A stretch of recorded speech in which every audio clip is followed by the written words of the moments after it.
We're going to be discussing a lot of things. Obviously, we'll be discussing what's happening with respect to Ukraine and Russia. At this moment, we have people talking in Russia. We have representatives over there, Steve Witkoff and others, and they're in very serious discussions. As you know, Ukraine has agreed, subject to this, what's happening today, to a complete ceasefire, and we hope Russia will do the same. Thousands of people are being killed, young people, usually, mostly.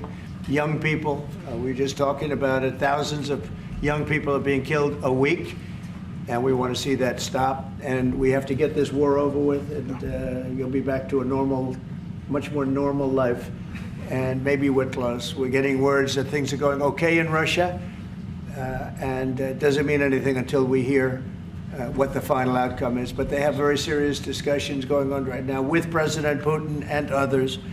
And hopefully they all want to end this nightmare. It's a nightmare. It's a horrible thing.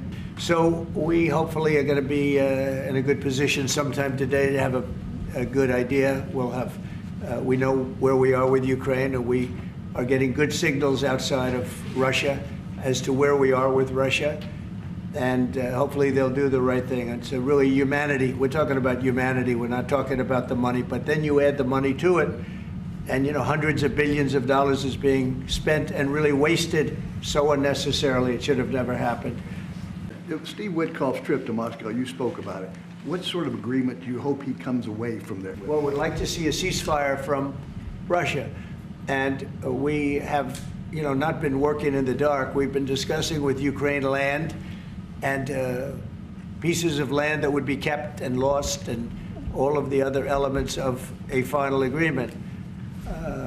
There's a power plant involved, you know, a very big power plant involved. Who's going to get the power plant, and who's going to get this and that? And so, you know, it's not an easy process. But phase one is the ceasefire.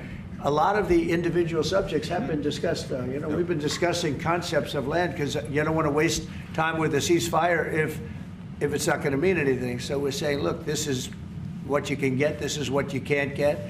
They discussed NATO and being in NATO, and everybody knows what the answer to that is. They've known that answer for 40 years, in all fairness. So a lot of the details of a final agreement have actually been discussed.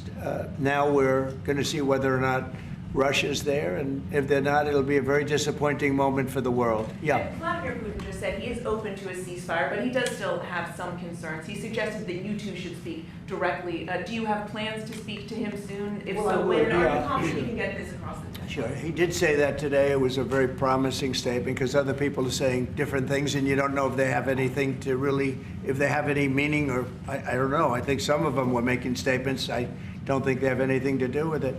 No, he put out a very promising statement, but it wasn't complete. And yeah, I'd love to meet with him or talk to him. But we have to get it over with fast. You know, every day people are being killed. It's not like, as we sit here, 2 people will be killed. Think of it. 2 people are going to be killed during this little period of time.